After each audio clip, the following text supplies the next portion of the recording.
नमस्कार दोस्तों, स्वागत है हमारे YouTube चैनल टारगेट यूनिवर्स में। यहाँ हम पॉलिटी के ऑडियो प्रस्तुत करते हैं जो आपके आने वाले हर एक एग्ज़ाम में मदद करेगा।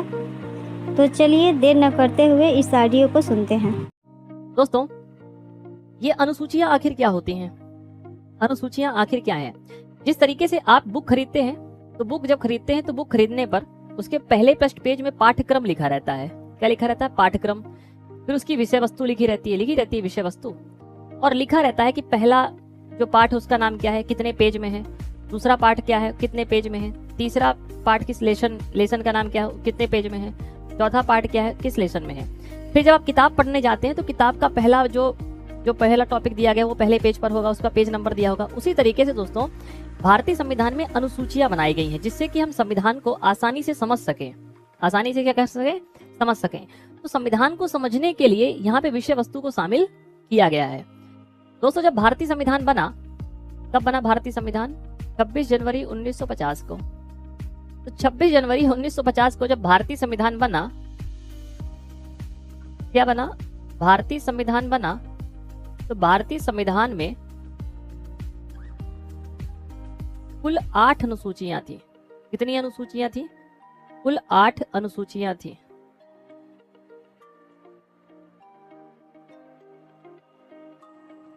कितनी अनुसूचियां थी? कुल 8 अनुसूचियां थी। और वर्तमान की हम बात करें, कब की बात करते हैं? वर्तमान की बात करते हैं। तो वर्तमान संविधान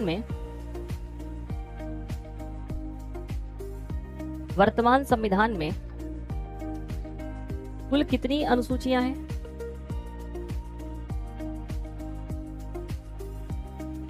तो अनुसूचियों की संख्या है 12। कितनी अनुसूचियां हैं? कुल 12 अनुसूचियां हैं। कितनी अनुसूचियां हैं? कुल 12 अनुसूचियां हैं। तो संविधान जब बना 26 जनवरी 1950 को, तो भारतीय संविधान में 8 अनुसूचियां थी। और वर्तमान की कंडीशन की बात करूं तो वर्तमान कंडीशन में कितनी अनुसूचियां हैं? तो वर्तमान कंडीशन में कुल यहाँ पर हमें 12 अनुसूचियां देखने को मिल रही हैं। कितनी अनुसूचियां देखने को मिल रही हैं? 12 अनुसूचियां देखने को मिलती हैं। तो दोस्तों, हमें एक एक करके आज एक एक अनुसूचियों को पढ़ना है। ठीक है, एक क्वेश्चन आपके एग्जाम में हमेशा हर साल पूछा जाता है। तो आइए बात करते हैं प्रथम अनुसूची। प्रथम अनुसूची प्रथम अनुसूची में लिखा है भारत एवं उसके संघ राज्य क्षेत्र के बारे में। किसके बारे में? भारत एवं उसके संघ राज्य क्षेत्र के बारे में। दोस्तों, अगर हमें भारत में कितने राज्य हैं? तो सर भारत में वर्तमान में 28 राज्य हैं। कितने राज्य हैं? राज्यों की संख्या की बात करूं तो भारत में राज्यों की जो संख्या है वो 28 है और 8 केंद्र शासित प्रदेश हैं। कितने केंद्र शासित प्रदेश हैं? 8 केंद्र शासित प्रदेश हैं। तो पता है कई बार कैसा प्रश्न आता है? कई बार ऐसा प्रश्न आता है कि बताइए कि अगर हमें भारत में नए राज्यों का निर्माण करना है तो भारतीय संविधान की कौन सी अनुसूची में परिवर्तन होगा? भारतीय संविधान की कौन सी अनुसूची में परिवर्तन होगा? है ना? भारतीय संविधान की कौन सी अनुसूची में परिवर्तन होगा? तो पहली अनुसूची में परिवर्तन होगा। किसमें होगा? पहली अनुसूची में परिवर्तन होगा। तो भारत एवं उसके संघ राज्य क्षेत्र के बारे में पहली अनुसूची में यहाँ पर बताया गया है। ठीक है, इसमें क्या क्या लिखा है? इसमें पहली अनुसूची में राज्यों के नाम लिखे हैं। क्या लिखे हैं? राज्यों के नाम लिखे हैं। साथ ही दोस्तों राज्यों की सीमाएं लिखी हैं। क्या लिखी है? राज्यों की सीमाएं लिखी हैं। सीमाएं लिखी हैं। क्लियर? ये सब चीजें बताया गया है। अच्छा, एक बात ध्यान रखिएगा दोस्तों, केंद्र शासित प्रदेश पर जो नियंत्रण होता है वो किसका होता है? राष्ट्रपति का होता है। और राज्यों में नियंत्रण किसका होता है? मुख्यमंत्री, अर्थात मुख्यमंत्री प्लस गवर्नर दोनों का मिलाकर देखने को मिलता है। तो पहली अनुसूची में केवल हमें ये याद रखना है कि भारत एवं उसके संघ राज्य क्षेत्र के बारे में ही यहाँ पे जानकारी होनी चाहिए। अब बात करते हैं दोस्तों दूसरी अनुसूची के बारे में।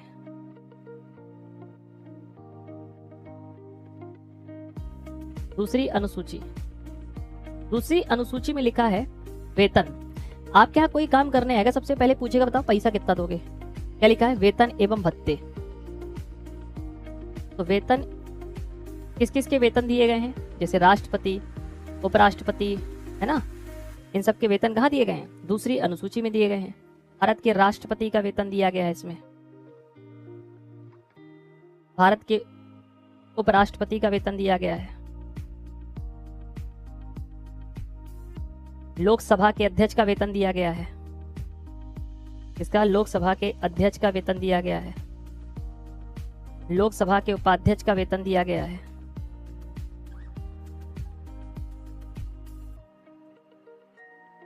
राज्यसभा के सभापति, राज्यसभा के सभापति हो गए। अब राज्यसभा के उपसभापति का भी वेतन दिया गया है। तो यहाँ पर इतने सारे लोगों का सुप्रीम कोर्ट के मुख्य न्यायाधीश, सुप्रीम कोर्ट के अन्य न्यायाधीश, इन सभी का वेतन एवं भत्ते दूसरी अनुसूची में। तो पहली अनुसूची आपको क्लियर हो गई कि भारत एवं उसके संघ राज्य क्षेत्र के बारे में बताया गया है। दूसरी अनुसूची क्लियर हो गई जिसमें वेतन एवं भत्ते के बारे में बताया गया है। अब बताओ, अगर वेतन एवं भत्ते क्लियर हो गए हैं तो अब क्या होगा दोस्तों? तीसरी अनुसूची में आएगी पैसा क्लियर। तो अब बोलेगा भैया काम करने कब आना है? तो काम करने से पहले शपथ लेना पड़ेगा कि हम काम अच्छे से करेंगे। तो अब तीसरी अनुसूची हो गई। तीसरी अनुसूची में क्या हो गया? तीसरी अनुसूची में आ गया शपथ। किसका उल्लेख है? शपथ का उल्लेख दिया गया है। किसका उल्लेख किया गया है? शपथ का उल्लेख किया गया है। हाँ, अब इसमें आपको 3 अपवाद याद रखने हैं। आपको पूरी शपथ याद नहीं रखने हैं कि आप सबके शपथ याद करते आ रहे हैं। मैं देखता हूं बहुत सारे लोग सब पढ़ा देते हैं, ये सब याद नहीं करना। किसकी शपथ नहीं दी गई है बस वो याद रखना है। सबकी शपथ दी गई है, किसकी नहीं दी गई है बस वो याद रखना है। अगर किसी की नहीं दी गई होगी, हाँ, कुछ ना कुछ तो अपवाद होगा यहाँ भी। तो एक बात ध्यान रखिएगा, यहाँ पर 3 लोगों की शपथ है जो नहीं दी गई है। एक है राष्ट्रपति, एक है उपराष्ट्रपति और एक है राज्यपाल। तो ये तीनों क्या हो गए? ये तीनों आ गए अपवाद की श्रेणी में। एक्सेप्शन जिसे आप कहते हैं, क्या कहते हैं? एक्सेप्शन के नाम से जानते हैं। राष्ट्रपति हो गया, उपराष्ट्रपति हो गया और ये हो गया। तो दोस्तों इन तीनों को हम किसके नाम से जानते हैं? एक्सेप्शन के नाम से जानते हैं।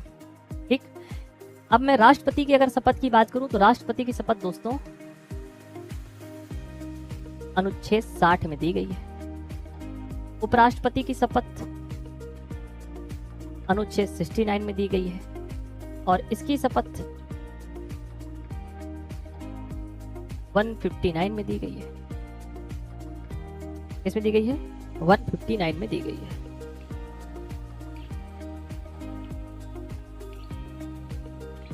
क्लियर? तो बताइए, जब ये 3 लोगों की शपथ के लिए ऑलरेडी आर्टिकल दिए गए हैं, जैसे राष्ट्रपति का आर्टिकल 60 हो गया, उपराष्ट्रपति का 69 हो गया, राज्यपाल का 159 हो गया, तो फिर तीसरी अनुसूची में इनकी शपथ नहीं दी गई होगी क्योंकि इनके लिए ऑलरेडी से संविधान में शपथ दिया गया है। तो बिल्कुल इन तीनों भर को याद रखना कि इन तीनों का तीसरी अनुसूची में शपथ नहीं है। क्या है? नहीं है, है ना? मैं लिखे देता हूं यहां पर, इन 3 पदाधिकारियों के शपथ का प्रावधान, के शपथ का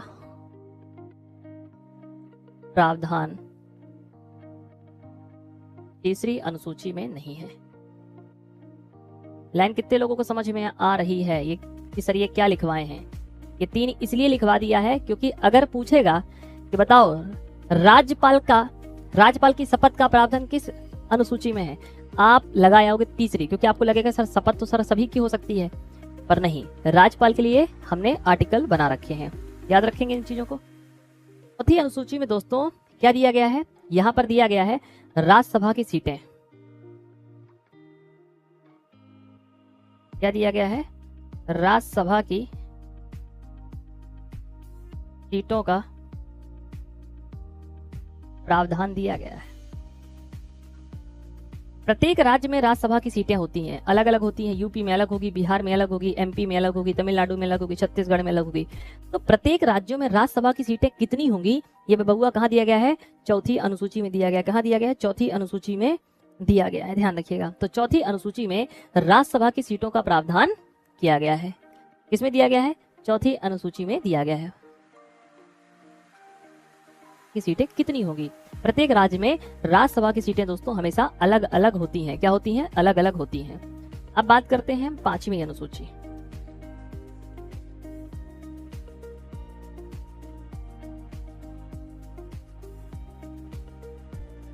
पांचवी अनुसूची। अब देखिए, जब हम बात करते हैं 5वीं अनुसूची के बारे में दोस्तों, तो 5वीं अनुसूची के बारे में क्या बताता है? 5वीं अनुसूची बताता है अनुसूचित क्षेत्रों और अनुसूचित जनजातियों का प्रशासन। किसके बारे में? तो यहां पर बताया गया है अनुसूचित क्षेत्र व अनुसूचित जनजातियों के क्षेत्रों का प्रशासन, के क्षेत्रों का प्रशासन। तो ये हो गई दोस्तों कौन सी अनुसूची? ये हो गई आपके 5वीं अनुसूची। कौन सी अनुसूची हो गई? ये हो गई 5वीं अनुसूची। तो नोट डाउन कर लीजिए। मतलब यहाँ पर 5वीं अनुसूची में किसके क्षेत्रों के बारे में बताया गया है? तो यहाँ बताया गया है अनुसूचित जनजाति, मतलब SC ST कि सर SC की ST। तो यहाँ पर बताया गया है अनुसूचित जनजाति। ध्यान रखिएगा ये शब्द बड़ा इंपॉर्टेंट है। अनुसूचित जनजाति के क्षेत्रों के बारे में यहाँ पे बताया गया है कि अगर किसी भी राज्य में अनुसूचित जनजाति रह रही है तो उस अनुसूचित जनजाति के क्षेत्रों का प्रशासन सरकार किस तरीके से करेगी, ये यहाँ पर बताया गया है 5वीं अनुसूची में। ठीक है, किसमें बताया गया है? 5वीं अनुसूची में यहाँ पे बताया गया है। 5वीं अनुसूची समझ में आ गई। अनुसूचित क्षेत्रों व जनजाति क्षेत्रों के प्रशासन के बारे में 5वीं अनुसूची में बताया गया है। इस बात को जरूर ध्यान रखिएगा। केवल किसके बारे में बताया गया है? अनुसूचित जनजाति के बारे में बताया गया है। इसके बारे में अनुसूचित जनजाति के बारे में बताया गया। जनजाति, जनजाति, इसके बारे में अनुसूचित जनजाति के बारे में, अनुसूचित क्षेत्र व अनुसूचित जनजाति के बारे में बताया गया। जाति नहीं, केवल अनुसूचित जनजाति। इसके बारे में अनुसूचित जनजाति के बारे में बताया गया है। किसके बारे में? अनुसूचित जनजाति के बारे में। अनुसूची के बारे में कि 6वीं अनुसूची आखिर क्या कहती है। देखो, हमेशा आपको एग्जाम में 2 अनुसूचियां हमेशा कंफ्यूज करेंगी, एक 5वीं और एक 6वीं। क्यों आपको हमेशा कंफ्यूजन होगा? मैं पहले से बता रहा हूं। देखो, 5वीं और 6वीं में हमेशा कंफ्यूजन होगा, इसीलिए इसको अपनी कॉपी के सामने स्टार लगा लेना। आप पहली दूसरी तो आप याद कर लोगे, है ना? क्या कर लोगे? पहली दूसरी याद कर लोगे। और आपको हमेशा 5वीं में और आपको हमेशा 6वीं में बड़ा कंफ्यूजन होगा एग्जाम में, जब एग्जाम बात करते हैं 6वीं अनुसूची। इसमें दोस्तों 4-5 क्षेत्र बताया गया है, जैसे असम, मेघालय, त्रिपुरा और मिजोरम,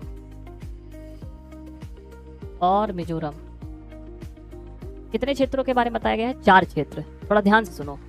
असम, मेघालय, त्रिपुरा, मिजोरम। कितने क्षेत्र है दोस्तों? असम, मेघालय, त्रिपुरा, मिजोरम। कितने क्षेत्र हैं? 4 क्षेत्र हैं।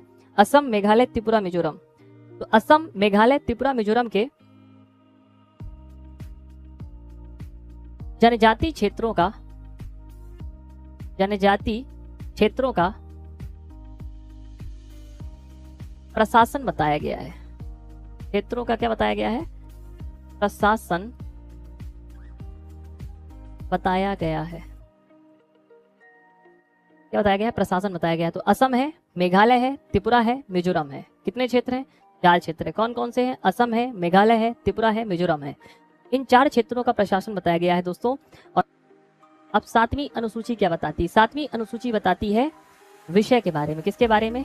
विषय के बारे में बताती है। किसके बारे में? विषय के बारे में बताती है। इसके बारे में, विषयों के बारे में, विषयों का उल्लेख है 7वीं अनुसूची में। विषयों के बारे में कौन कौन से विषय? 3 प्रकार के दोस्तों विषय होते हैं। ध्यान रखिएगा। कितने प्रकार के विषय होते हैं? 3 प्रकार के विषय होते हैं। एक होता है संघ सूची के विषय, एक होता है संघ सूची के विषय, संघ सूची के विषय, एक होता है संघ सूची के विषय, एक होता है राज्य सूची के विषय,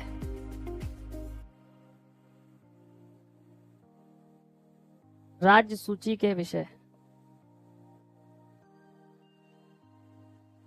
और एक होता है संवर्ती सूची के विषय, संवर्ती सूची के विषय। ध्यान रखिएगा। कितने विषय हो गए? 3 विषय हो गए। कौन कौन? संघ, राज्य, संवर्ती। अब देखिए यहां पर बात कर लेते हैं संघ सूची के विषय में कानून कौन बनाता है। संघ सूची के विषय में, जो संघ सूची है, इस संघ सूची के विषय में कानून हमेशा बनाता है संघ। संघ मतलब संसद। संघ को अगर मैं एक लाइन में कहूं तो मैं कह सकता हूं कि संसद बनाती है। कानून हमेशा संसद ही बनाती है। फिर एक होता है राज्य सूची। राज्य मतलब बिहार, असम, मेघालय, त्रिपुरा, मध्य प्रदेश, यूपी, इनको क्या काम करना है ये राज्य सूची में लिखा हुआ है। और संसद को कौन से विषय में कानून बनाना है ये संघ सूची में लिखा हुआ है। तो असम, मेघालय, त्रिपुरा, मिजोरम, बिहार, यूपी, तमिलनाडु, ये किन विषयों में कानून बनाएंगे अपने राज्यों का विकास करने के लिए, ये राज्य सूची के विषय में लिखा है। तो कौन बनाएगा? सर राज्य बनाएगा। राज्य में भी कानून कौन बनाता है? विधानमंडल बनाता है। कौन बनाता है? विधानमंडल कानून बनाता है। एक होता है दोस्तों समवर्ती सूची। क्या होता है? समवर्ती सूची। कौन सी सूची? समवर्ती सूची। अब समवर्ती सूची में दोस्तों कानून कौन बनाएगा? देखो, ये पिताजी हो गए, ये आप हो गए, ये केंद्र सरकार हो गई, ये राज्य सरकार हो गई। समवर्ती सूची में दोनों मिलकर कानून बनाते हैं। मतलब या तो संघ कानून बना सकता है या तो राज्य कानून बना सकता है। कौन बना सकता है? या तो राज्य कानून बना सकता है, या तो संघ कानून बनाएगा या तो राज्य कानून बनाएगा। पर सर अगर किसी विषय में विवाद हो गया, क्या विवाद हो गया कि भाई संघ ने कहा कि नहीं इस विषय में कानून मैं बनाऊंगा, इस विषय में कानून मैं बनाऊंगा, राज्य कह रहा ना ना मैं इस विषय में कानून बनाऊंगा, तो फिर किसके कानून को मान्यता प्रदान की जाएगी? तो अगर किसी दोनों विषय पर, अगर किसी विषय पर, ध्यान रखिएगा, अगर किसी विषय पर जी के विषय में संघ एवं राज्य ने ही आपस में दोनों ने कानून बना दिए, तो फिर भैया संघ के कानून को मान्यता दी जाएगी। किसको दी जाएगी? संघ के कानून को मान्यता दी जाएगी। संघ के कानून को क्यों? क्योंकि संघ है बड़ा। संघ क्या होता है? बड़ा होता है। केंद्र सरकार बड़ी है, राज्य सरकार क्या है? छोटी है। मतलब अपने राज्य भर को देखती है, संघ पूरे भारत को देख रहा है। संघ मतलब केंद्र सरकार, केंद्र सरकार मतलब मोदी जी, ऐसा समझ लो अगर नहीं जानते ज्यादा तो, एक लाइन में कहूँ तो। किसी काम को पिताजी भी कर रहे हैं और आप भी कर रहे हो, तो फिर उस किसको वैल्यू की जाएगी? पिताजी को वैल्यू की जाएगी ना, क्योंकि पिताजी बड़े हैं। सेम वैसे ही कहानी हो गई कि संघ सूची में कानून संघ बना रहा है, राज्य सूची में कानून राज्य बनाएगा। प्रत्येक राज्य अपने अपने कानून बनाएगा। परंतु अगर किसी विषय में दोनों ने कानून बना दिया, संघ ने भी कानून बना दिया, राज्य ने भी कानून बना दिया, तो फिर संघ के कानून को मान्यता प्रदान की जाएगी। ध्यान रखिएगा, ये जो संघ सूची है ना, जब ये संघ सूची संविधान में शामिल की गई थी तो इसमें कुल कितने विषय थे? इसमें कुल 100 विषय थे। हम बात कर लेते हैं, यहाँ पर दोस्तों विषय लिखे गए हैं। संघ सूची, राज्य सूची और समवर्ती सूची के यहाँ पे विषय लिए गए हैं। क्या लिए गए हैं दोस्तों? विषय लिए गए हैं। अब एक बात ध्यान रखिए, तो जब बना था संघ सूची बनाई गई थी, इसमें कुल 100 विषय शामिल किए गए थे। कितने विषय? 100 विषय। और वर्तमान में कितने विषय हो गए हैं? वर्तमान में अगर मैं बात करूं तो वर्तमान में इसमें 97 विषय हैं। कितने विषय हैं? 97 विषय हैं। कितने विषय हैं? 97 विषय हैं। यहाँ पर ध्यान रखिएगा, कितने विषय? 90। तो 100 कब थे? जब संविधान बना था। वर्तमान में कितने हैं? 97। 3 विषयों को हटा दिया गया इससे। राज्य सूची की हम बात कर रहे हैं। किसकी बात कर रहे हैं दोस्तों? राज्य सूची की बात कर रहे हैं।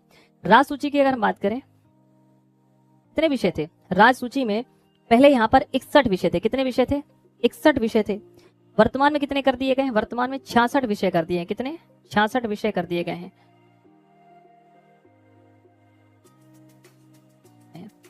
समवर्ती सूची की हम बात करते हैं। किसकी बात करते हैं दोस्तों? समवर्ती सूची, जिसमें दोनों कानून बनाते हैं। कौन बनाते हैं? संघ भी कानून बना रहा है और राज्य भी कानून बना रहा है, मतलब राज्य। परंतु वैलिड किसे देंगे? संघ के कानून को यहाँ पर मान्यता दी जाएगी।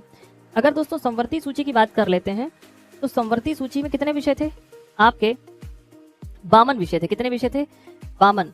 अब कितने हो गए? 47। तो ये बिल्कुल सही है। सूची में दोस्तों क्या हुआ? राज्य सूची में विषय बढ़ गए हैं।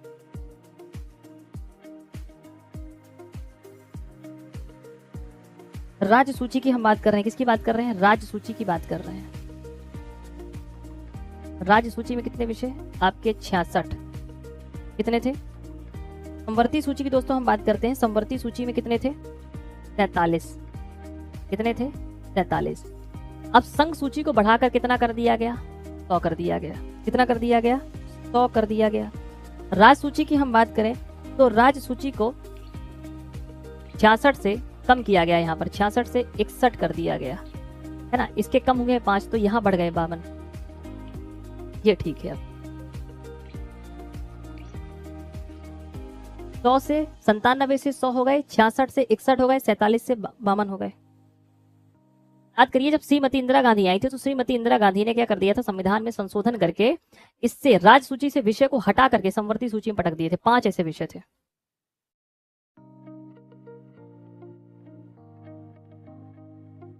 97 थे पहले, अब 100 हो गए हैं। राज सूची में 61 थे, 66 थे पहले, अब 61 हो गया है। समवर्ती सूची में पहले 47 थे, अब 52 हो गया। एकदम राइट है, एकदम राइट है। यह ऑडियो आपको कैसा लगा कमेंट बॉक्स में ज़रूर बताएं और इस चैनल को सब्सक्राइब कर लें, जिससे आगे आने वाले ऑडियो और वीडियो आपको मिलती रहें। आपने अपना कीमती समय दिया, इसके लिए धन्यवाद।